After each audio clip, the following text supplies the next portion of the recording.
Chers auditeurs de Dominote Emporté, bienvenue à notre 3e émission musicale pour laquelle j'ai la joie de vous présenter le grand compositeur et pianiste Michel Sandrez. Né à Saint-Jean-de-Luz le 11 octobre 1932, c'est une vie d'aventures et de rencontres incroyables que Michel va nous conter, et c'est un honneur d'avoir pour maître, collaborateur et ami un homme de son intégrité sans faille. Je l'ai rencontré en 2009 à l'Académie internationale Maurice Ravel à Saint-Jean-de-Luz pour travailler et donner la création de son quatuor. Et depuis, je n'ai cessé de jouer sa musique dès que les occasions se présentent, tout comme de partager la plupart de mes travaux musicaux, car son écoute et sa lecture, ses entendements et ses éclairages sont parmi les plus précieux que j'ai eu la chance de recevoir dans ma vie de musicienne.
Michel Sandrez, bonjour et bienvenue à notre émission Dominote Emporté à Radio Méru.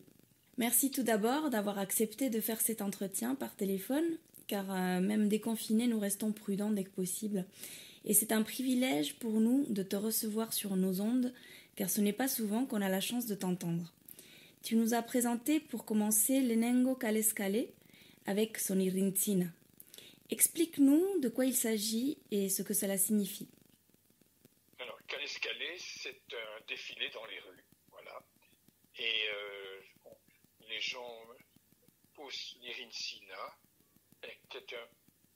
l'Irincina, c'est aussi comme un hennissement de cheval, c'est-à-dire c'est une espèce de montée vertigineuse vers l'aigu, avec une chute aussi vertigineuse.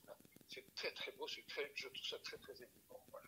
Et il paraît que dans les montagnes, les contrebandiers se parlaient comme ça, se situaient en tous les cas géographiquement en poussant les Irincina.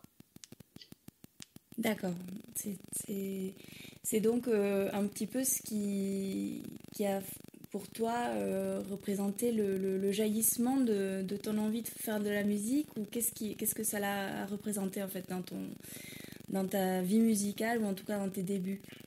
C'est quelque chose que tu connais depuis toujours, ou c'est... Oui, bien sûr. Parce que ça représentait plutôt un attachement à une ethnie, à une communauté, à une terre. D'accord. Voilà. Et quelle est cette terre? Mais cette terre, c'est le Pays Basque. Voilà. Moi, je le sais, mais c'est pour nos auditeurs. Bon. Bien sûr, oui. Donc, si l'on place cette Irincina à la racine, quelles inspirations ont suivi dans ton cheminement pour devenir musicien? Qu'est-ce qui t'a fait venir à ce métier et peut-être comment as-tu découvert la musique? Alors, j'ai découvert la musique à plusieurs niveaux parce qu'il y avait à côté de chez moi un bar dans une petite rue, dans une ruelle même, chez Hélène, où le soir, les pêcheurs, quand ils rentraient, allaient se saouler et chanter à quatre voix. J'ai écouté ça avec enthousiasme, voilà. Et puis, on parle de Saint-Jean-de-Luz, hein, quand tu étais petit. Oui, de Saint-Jean-de-Luz, oui. Ma mère chantait très très bien, mon père aussi, et dans la famille, tout le monde chantait. Et ensuite, ce qui m'a amené vraiment vers la musique, c'était à l'église. Il y avait un organiste, Charles Lebout, qui était très apprécié, qui était descendu avec sa mère pour des raisons médicales pour sa mère, et qui était devenu titulaire de l'orgue de Saint-Jean. C'était un grand organiste. Voilà. Et il avait formé une chorale et qui était magnifique, et il donnait par exemple le requiem avec cette chorale qui réunissait uniquement des artisans ou des commerçants et qui n'avaient pas de formation vraiment musicale. Et l'orchestre venait de Bordeaux, je crois, et il donnait, et tout le monde s'extasiait devant la réussite de ces concerts à l'église. Oui, donc en fait, des musiciens qui étaient complètement populaires, enfin des personnes voilà, qui n'étaient pas professionnelles, qui réussissaient à faire des choses sublimes grâce à cet organiste donc, que tu voyais, que tu entendais. Et donc, tu assistais à ces concerts-là, j'imagine, aux répétitions? Bien sûr, oui. Bien sûr. Et puis à la messe, où j'allais pour écouter l'organisme, mais je me mettais près d'un peintre en bâtiment, qui était énorme et qui avait une voix tonitruante. Voilà. Je me mettais à côté de lui pour jouir de sa puissance vocale. D'accord, donc c'était déjà un amour de la texture sonore en fait, en plus de la musique, de la polyphonie et puis du répertoire, du grand répertoire donc là on se situe dans ton enfance. Un peu plus tard, j'imagine, à un moment donné, tu t'es dit, je vais faire du piano, ou comment tu as commencé? Oui, mais le piano, je n'étais pas fait pour les hommes. Dans ma famille, on considérait que c'était une activité féminine, le piano. Et donc, on refusait de me donner de leçons de piano. Par contre, on faisait apprendre le piano à mes deux sœurs. Voilà. Et un jour, mon père m'a dit, si tu veux faire de la musique, tu vas à la mairie, tu choisis un instrument. Alors, je suis allé à la mairie et j'ai choisi un instrument, le hautbois. Donc, j'ai commencé par jouer du hautbois et que m'apprenait un fleuriste. Voilà. C'était aussi des commerçants qui venaient donner des leçons instrumentales qui appartenaient à l'harmonie municipale et qui formaient des jeunes. C'était très, très agréable. Ce fleuriste, M. Rémy, était très gentil. Et il m'apprenait même à faire les anges, tu sais. Oui, à tailler les anges, oui. Oui, voilà. Et donc j'ai commencé à jouer du hautbois à l'harmonie municipale, sur le kiosque, avec mon béret rouge, et à l'orchestre de Bayonne, où là j'ai joué quand même la symphonie inachevée, tu vois. C'est pas vrai, c'est vrai. Oui. Je ne connaissais pas cette partie de Michel. C'est incroyable. Voilà. Alors, devant mon acharnement, mon père a fini par accepter qu'on me donne des leçons de piano. Alors, j'ai appris les premières leçons avec la sœur du docteur, qui était un type formidable, le docteur. La sœur était moins formidable. Elle jouait du piano un peu approximativement, tu vois, et elle donnait des leçons criminelles, tu vois. Elle t'apprenait tout ce qu'il fallait pas apprendre par rapport au piano. Tu vois, c'était l'idée des petits marteaux qui frappent, etc., sans bouger la main. Enfin, il fallait une gomme pour que la main ne bouge pas, etc. C'était affreux. Elle était très gentille, elle faisait ce qu'elle pouvait. Voilà. Si bien que je suis allé très jeune au lycée de Bayonne, pensionnaire, et là, j'ai pris des leçons avec le prof du conservatoire, avec Madame Forsens, voilà, que je trouvais très belle. Et je me faisais coller tous les dimanches parce qu'il y avait un piano. Dans une salle, il y avait un piano. Et le proviseur, qui était venu pour redresser du Maroc, pour redresser en France 2 lycées, Bayonne et Marseille, était très mélomane. Et quand il m'a entendu jouer un peu de piano, il m'a permis d'aller dans cette salle quand je voulais. Donc je restais tous les samedis et dimanches pour passer mon temps dans cette salle à travailler mon piano, tu vois. Alors que si je rentrais à la maison, il fallait donner des preuves que j'avais bien travaillé et qu'il fallait apprendre mes leçons, etc. Voilà. D'accord. Donc, volontairement collé pour pouvoir faire de la musique. Ah oui, ça m'est arrivé d'être collé 8 dimanches de suite. Tu vois. Bon, c'était pour la bonne cause, en fait. Oui. Voilà. C'est formidable. Du coup, tu as commencé très tard, finalement, le piano, en fait, par rapport... J'ai commencé très, très tard. C'est incroyable. Oui. Et un jour, mon père était tailleur. Il avait fait ses classes à Paris où il avait ses diplômes de maître tailleur et il travaillait chez les grands faiseurs, comme on disait à l'époque, place de la Madeleine, et il s'était installé à Saint-Jean-de-Luz pour hommes et femmes. Et donc, l'été, il y avait une clientèle très aristocratique, même si l'endroit où on vivait était très modeste, mais il y avait Madame de Montalbot, Madame de Montaigu, alors je ne sais pas si c'était comme Yann de Pougy et toutes ces courtisanes qui avaient des particules, si c'était des vrais aristos, je n'ai jamais su, mais elles sentaient très bon. Et le parfum était de qualité. Le parfum était de qualité. Et puis un jour, j'étais enfermé dans ma chambre, parce que je restais tout l'été enfermé dans ma chambre, et un jour, mon père frappe à ma porte et il me dit « Ouvre ». Je lui dis « Non, ouvre, non ». Et puis finalement, il me dit « C'est Monsieur Calvé ». Alors là, j'ai été époustouflé que Calvé vienne chez moi, parce que moi, je n'aimais pas du tout Mozart, que je n'avais entendu que par moi, sur un piano qui était à peu près une pièce d'Oba, tu vois.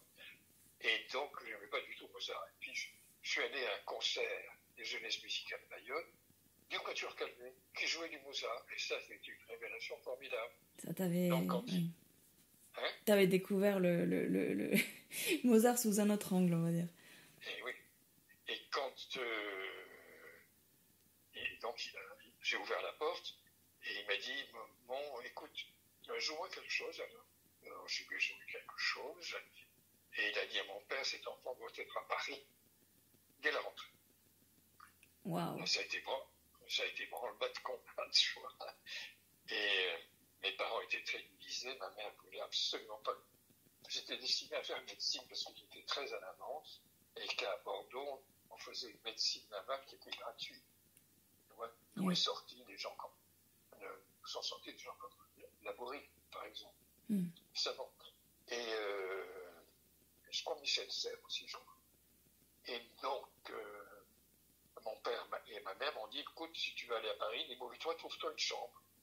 Alors j'ai questionné tous les Parisiens pour savoir si j'avais disposé d'une chambre. J'en ai trouvé une, rue à Saint-Vamilonne, tout près du métro, au 6e étage au-dessus d'une boulangerie. Et c'était une chambre de bonne, où il n'y avait pas d'eau, il n'y avait pas d'électricité, ça leur servait de débarras, il y avait plein de bouteilles. Et j'ai passé quelques nuits là, dévoré par les punaises. Mon Dieu. Oui. Mais comme ça faisait des petites marques rondes sur les mains, tu vois, et personne ne savait dans le monde que je fréquentais dorénavant ce que ça pouvait être, cette petite ronde. Donc, ils n'ont jamais su que c'était des piqûres de punaises. Alors, je me suis débrouillé à trouver une chambre. Alors, ça, c'est une aventure aussi, à Malakoff. Et à Malakoff, il fallait descendre au métro bon, traverser la zone qui était dans le noir le plus total quand on prenait le dernier métro, et on marchait sur les clochards, etc. On évitait de leur marcher dessus quand même, mais on les croisait. Voilà. Enfin, il y a eu des anecdotes Donc là, Écoute, pas mal t'étais écouté. au Conservatoire de Paris ou comment, où est-ce que Ah, t'étais quand t'es arrivé à Paris? ah, alors j'étais donc dans des chambres de bonne, comme ça, et je préparais l'entrée au conservatoire. D'accord. Donc là, t'étais déjà sur place pour préparer l'entrée au conservatoire. Voilà. Avec qui, du coup, tu l'as préparé tout Alors, seul ou, enfin, avec. non, pas du tout. J'ai préparé avec Benedetti. Ah oui, René Benedetti ou Benedetti, je ne me rappelle plus. Hein, qui était marié avec Anne de Rothschild d'accord. et voilà, qui me donnait des leçons gratis. Voilà. Ah, Bien super. sûr. Parce que c'est Calvé qui me présentait à tout le monde, tu vois. Oui, oui. T'avais la possibilité d'entrer dans les bons Voilà, contacts grâce voilà. à Calvé. Quelle chance et puis de ta part, quelle audace aussi parce que il fallait le faire, d'aller en terrain inconnu Ah sans oui, sans aucun repère. Mais voilà, c'est non, une vraie oui, passion qui commençait oui. dès le départ et tes parents, du coup, lorsque tu es rentré à Paris au conservatoire, ils ont dit quoi? Parce que ils ont Mon dit père m'envoyait toujours de quoi payer ma chambre de bonne. bon, Qui est un peu plus, bien sûr. Mais j'avais hâte de trouver des petits boulots pour être un peu indépendant par rapport à ma liberté, hein, d'action, tu vois. oui, ils ont tout de suite compris que la médecine ce serait pas pour Ah toi. oui, c'est exclu, complètement exclu. Bon, bon, Alors, il a fait un premier hiver extraordinairement rigoureux, exceptionnellement rigoureux. Et j'affrontais donc cet hiver, mais aussi un milieu qui m'était totalement inconnu. Tu vois, je me trouvais au milieu de jeunes bourgeois, très, très protégés, avec les mamans autour, etc. etc. oui, quelque Alors, part tu connaissais aussi la vraie vie et tu découvrais ce nouveau monde qui était complètement à oui, part et fermé. complètement à part, oui. Mm, Oui. Et mm. donc j'avais une réaction un peu hostile, c'est-à-dire de ne pas appartenir, de vouloir ne pas appartenir à ce monde. Oui, oui. Voilà. Ce qui m'a poussé à faire des extravagances. Écoutons donc l'introït du Requiem de Gabriel Fauré par le chœur Accentus et les membres de l'Orchestre national de France, dirigé par Laurence Equilbé. La sarabande de la 5e suite pour violoncelle de Jean-Sébastien Bach, par moi-même, dans les suites qui sont sorties chez Parati en 2020. Ce qu'a vu le vent d'ouest du premier cahier de prélude pour piano de Claude Debussy par Julien Lepape, la 3e sonate pour piano de Sergueï Prokofiev, enregistrée à la salle Wagram en 1964 par Michel Sandrez pour EMI, et les 6 variations sur Greensleeves de Michel Sandrez, enregistré par l'orchestre de chambre de Bernard Thomas avec Patrick Gallois à la flûte et Guylaine Petit-Volta à la harpe.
Vous êtes toujours sur Radio Méru et vous venez d'entendre les 6 variations sur Green Sleeves de Michel Sandrez dans l'émission Dominante Emportée. Michel Sandrez que nous recevons aujourd'hui et qui nous a fait écouter un éventail de musique originelle de sa vocation. Comme toujours, vous pourrez retrouver tous les détails et références de ces extraits sur les pages internet de Radio Méru. Donc Michel Sandrez devient en découvrant toutes ces grandes musiques un grand pianiste. En tant que musicien-interprète, quelles œuvres ont bouleversé ton parcours? Oui, ben c'est comme tout le monde, c'est-à-dire les grands classiques, Bach, Beethoven, Mozart, etc., Debussy. Mais je me suis toujours attaché, comme j'ai commencé à donner des concerts, à faire des programmes qui allaient de Bach à Schoenberg, ce qui à l'époque était très mal vu, parce que si on jouait du Bach, on ne comprenait pas pourquoi on joue du Schoenberg. Et si on jouait du Schoenberg, ça veut dire qu'on ne savait pas jouer du Bach, tu vois. Donc les musiciens se cantonnaient à un répertoire très, très ciblé, très limité. Voilà. Et moi, je voulais parcourir le répertoire jusqu'à Schoenberg, jusqu'à Jolivet, jusqu'à Bartók, voilà. Et donc, il a fallu défendre cette position.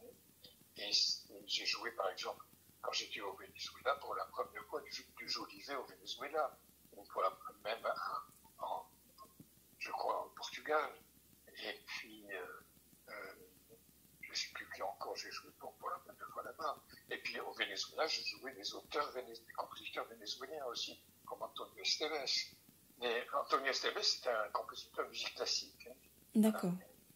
Oui, mais moi, je me suis toujours attaché, de par mes conditions de vie dans l'enfance et mon parcours au Pays Basque, et après la richesse de l'enseignement qu'on m'a donné, à toujours pouvoir avoir plusieurs tendances. C'est-à-dire que j'ai écrit un tango, j'ai écrit des musiques de films, j'ai écrit des chansons, parce que je ne suis pas un compositeur dans les sommets de je ne sais pas quel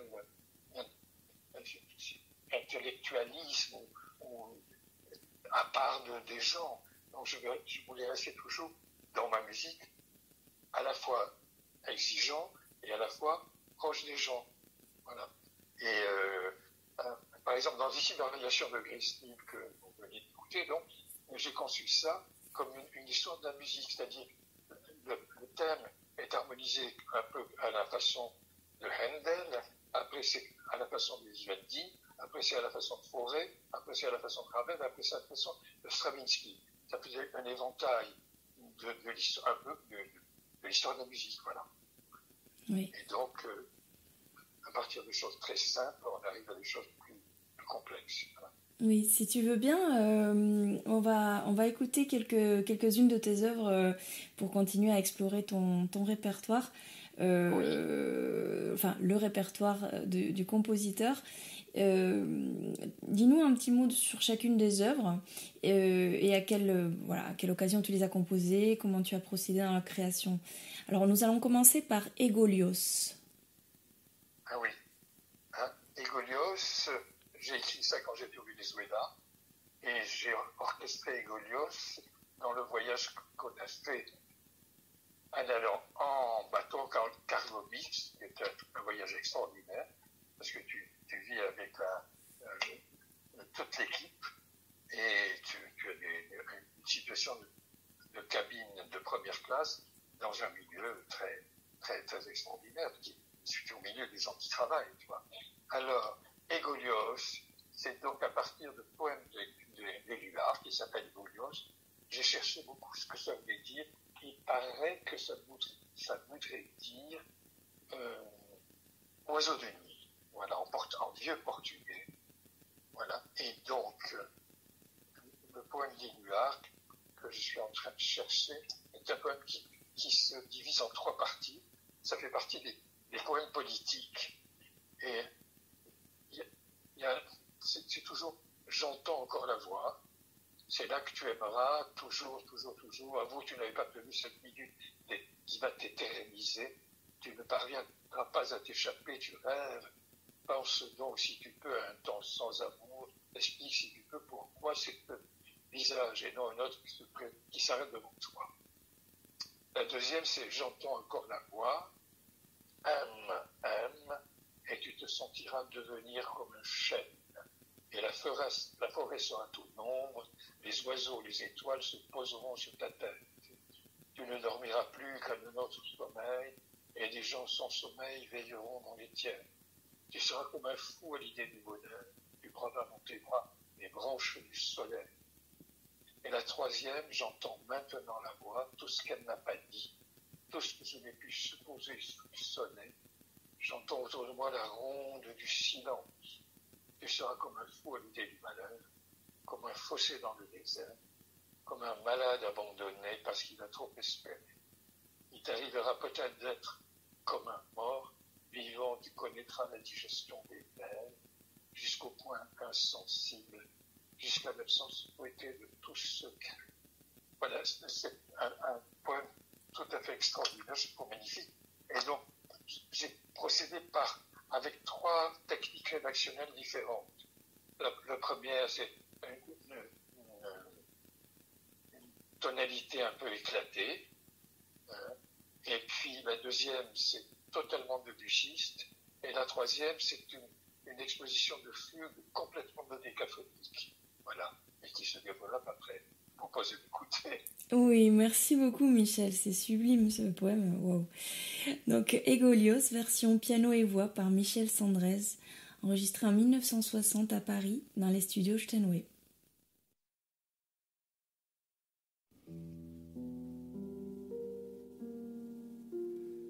J'entends encore la voix.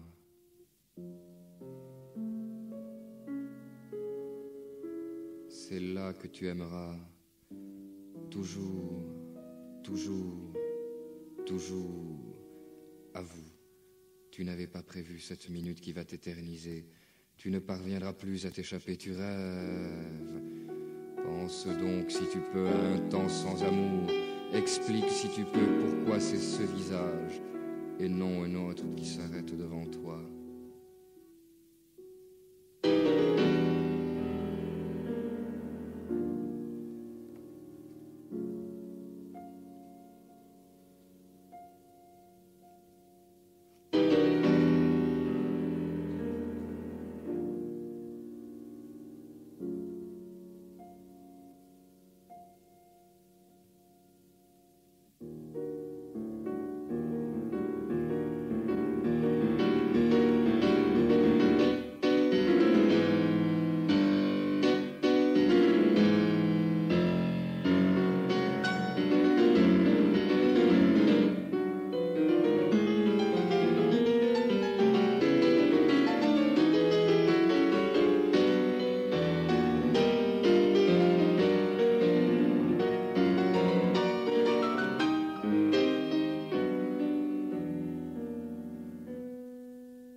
J'entends encore la voix.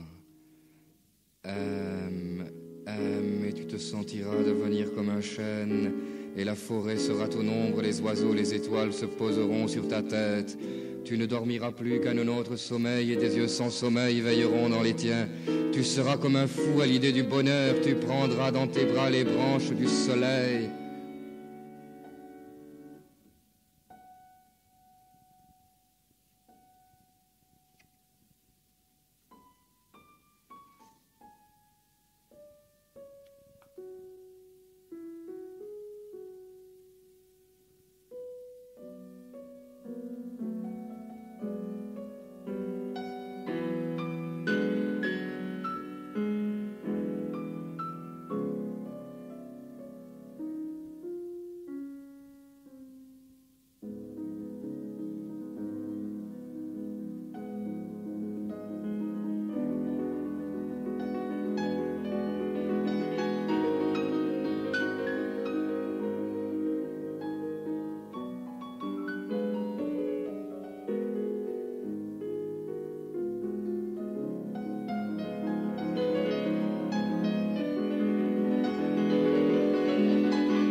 j'entends maintenant la voix.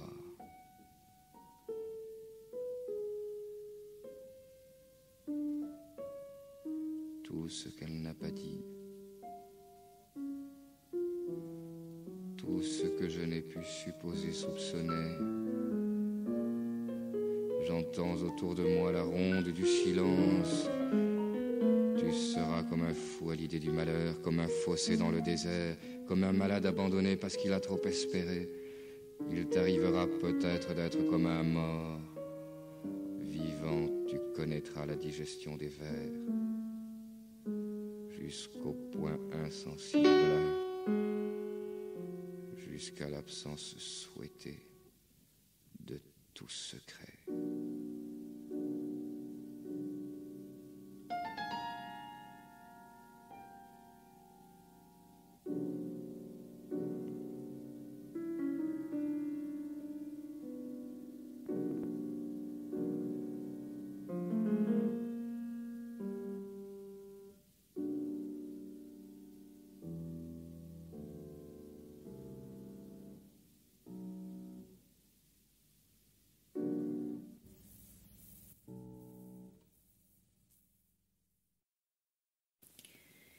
Donc c'était Tegolios de Michel Sandrez qui est là avec nous au téléphone.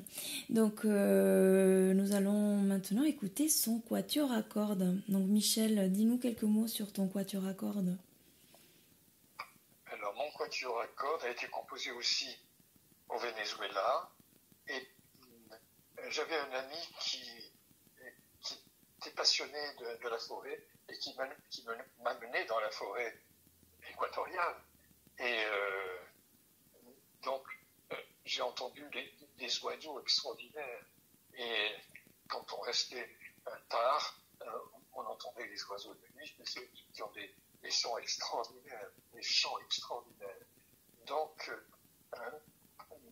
mon quatuor est né inspiré par ces chants-là, et avec dans l'idée le fait que mon admiration pour le vivant est quand même conditionnée par l'horreur que ce vivant n'existe que par la prédation. C'est-à-dire que tous les vivants s'entre-dévorent. Et c'est terrible. Et donc, mon quatuor à cordes est assez violent et très pessimiste. Merci Michel, on va écouter donc ce quatuor à cordes composé en 1959 et créé en 2009.